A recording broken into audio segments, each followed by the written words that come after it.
First of all, most people can barely pronounce gastroenterologist, let alone spell it. So why on earth would anybody need one? Well, a gastroenterologist is a specialist doctor who has special interest and expertise in the diagnosis and management of diseases of the digestive system. Now, this digestive system would involve several parts. For example, it starts at the esophagus and goes down into the stomach and into the small intestine. And after masses of small intestines, then it goes into the large intestine, which is also called the colon, and then the exit point, which we call the other end. Associated with these organs are the other organs of digestion, for example, the liver, the gallbladder, and the pancreas. So all these organs constitute the digestive system. Now, a gastroenterologist is a specialist who has first been trained in internal medicine. This means that we have to have a wide and deep knowledge of all bodily systems and their physiology, as well as what can go wrong and how to treat the various systems. Only then do we then subspecialize into gastroenterology or the digestive system.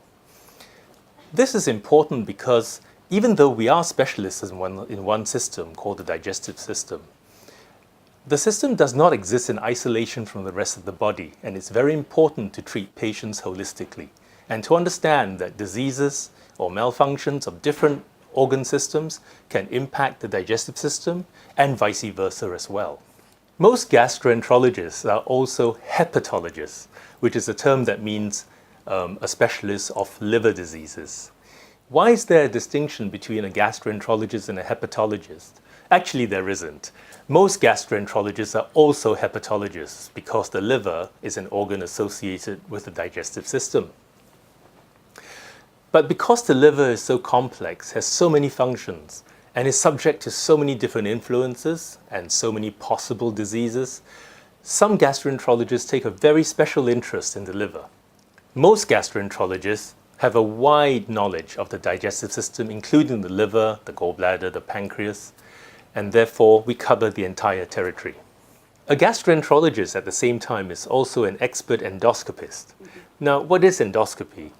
Endoscopy in the digestive tract is the ability of the gastroenterologist to look into the tubular organ, which is the digestive tract, using a high technology, flexible tubular instrument with cameras and lights at one end and the ability to pass surgical instruments through to either biopsy tissues or to conduct some therapeutic procedure. Endoscopy is a skill which has to be learned over many years. Gastroenterologists specialize in endoscopy. In fact, gastroenterologists do no other procedures. And so our entire focus in terms of our practical procedures is on endoscopy. In general, most endoscopic procedures have been invented by gastroenterologists. The interpretation of the pictures and the various methods by which we diagnose tissues is also something which has been mainly developed by gastroenterologists. Most of the research in the world on endoscopy has been conducted by gastroenterologists. Gastroenterologists as a group, therefore, are highly specialized in endoscopy and how we use it to diagnose and treat digestive conditions.